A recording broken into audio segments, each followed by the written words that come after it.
Alright, hi guys, welcome back to a festival called Life.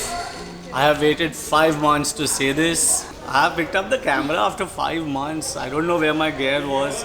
Life suddenly changed, the whole track changed. But I think we are going to speak about a story also. Yeah, it's not really a story. I got back into my family business. I Still? joined my father. I went back to work. Mumbai Meri Jaan, as always. Mumbai Meri Mumbai Meri Jaan. Life is good. It's changed, but I'm glad that some things will always remain the same. Because in the end, we are all just stories. Yeah? ये line के लिए ये पूरा shoot कर रहा है. But this one's going to be nice because we are headed to Australia for 15 days. Driving along the entire coast of Australia. We are going to do Melbourne, Sydney, Byron Bay, Gold Coast. So our flight is almost here and now it's time for boarding. Come, let's take you through yet another travel series. This time, Down Under. Yeah? Down under. So Melbourne, Australia's cultural capital, a city buzzing with trams, coffee, students, and in the heart of it all lies the Central Business District, short for CBD.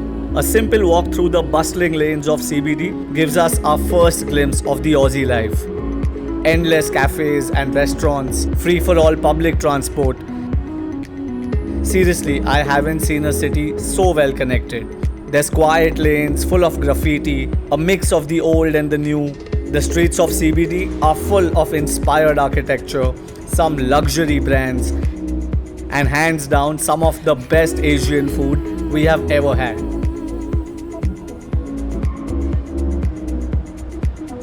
So our first stop of the day at Brother Baba Budan, easily one of the finest coffee places in the entire CBD, located in a very cute alley. The Hosier Lane is full of colors and painted murals.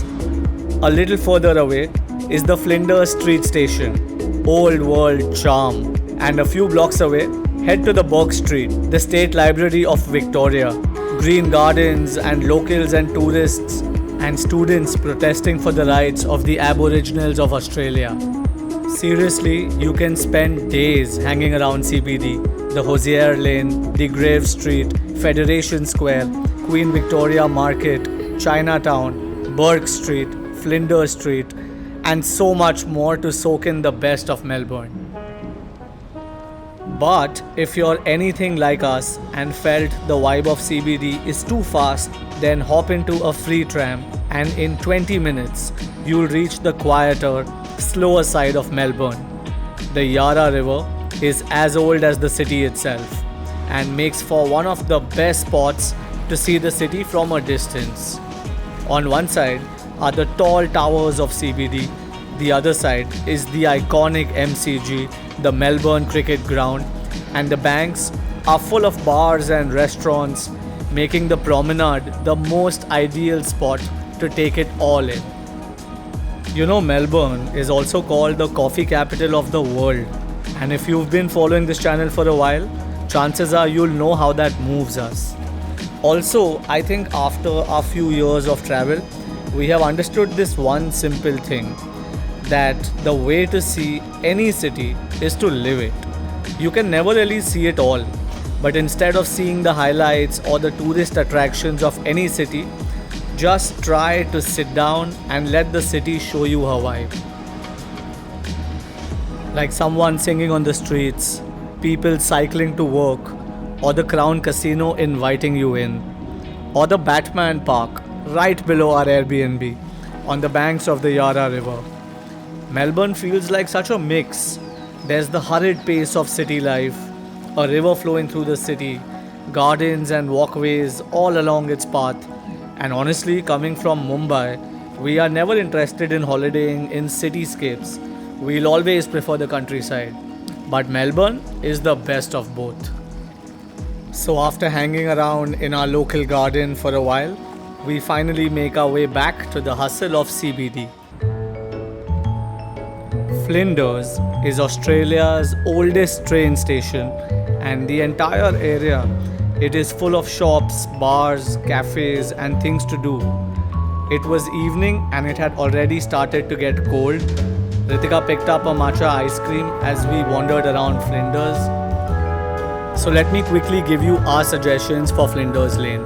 For food, head to Cumulus, Supernormal, Coda, Chin Chin, Checoni's or Kenzan. For cocktails, head to Trinket or Eau de Vie. Also, if you want to shop, there are a lot of nice local brands and designers here. Or like us, head to the Brunetti, an Italian cafe and bar with a love for Campari as much as ours. Seriously, this place is as Italian as it can get.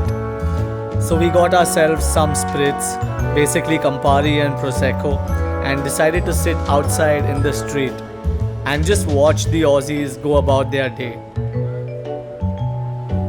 Again, coming from Mumbai, sitting out on the streets, sipping Camparis isn't something we do every day. So Brunetti is known for their sweets, for their homemade pasta and pizza, baguettes, gelato.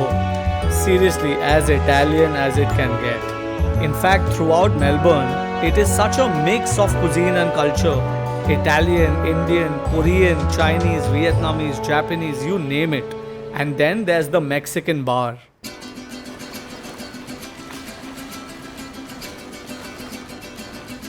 A float is exactly what it means. Floating in the Yarra River, a cantina or a Mexican bar, sitting on the water's edge, where you can watch why Australia beats every team in every sport ever. And these are no athletes, just locals going about their day. Sitting by the water's edge, we could only imagine how cold the water must be, because we are here in November, which is apparently summer in Melbourne, and feeling cold enough to put on layers. Of course, mezcal, tequila and agave have their own way of fighting the cold. So after the sun sets is when the city of Melbourne shines. You know, I've always felt some magic of the blue hour, the in-between time where everything is possible. The city of Melbourne twinkles, its glass towers shine, the bridges glow, and there's a reflection of the city that turns the entire Yarra River pink, blue and yellow. Miles away from home, yet Melbourne felt like we belonged there. We stayed in Melbourne for 4 nights, but did not shoot every day. In fact, this was our last night here, and by now, we were truly feeling at home in Melbourne. So do keep in mind that the trams are free only till particular spots in CBD, and if you want to go ahead, then buy yourself a tram card that you can swipe for every ride. It is the most convenient way to get around in Melbourne. Our Airbnb apartment on the 30th floor gave us some gorgeous views of the city both in day and night. Until finally it was time to go. See, we had to leave Melbourne today, but even after 5 days of hanging around the area, we still had some things left to do and couldn't leave without it. Like some hot chocolate from Coco Black, some locally made bread, and then a croissant to go from Loon. And if you really want to know why this was important, then check the line out just to get croissants from here. It's seriously crazy.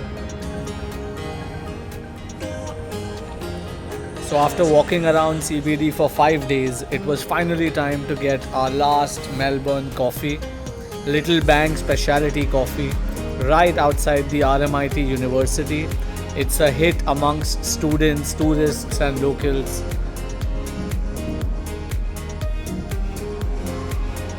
The city of Melbourne went about as usual, continuing at its own pace. The trams, as they always have, kept coming and going away. But our ride today was very different because we were finally renting our car to begin our road trip across the land down under for the next 12 days. I was happy I got a Kia, so it felt more at home. And there's a lot more to show you. So come, let's drive along.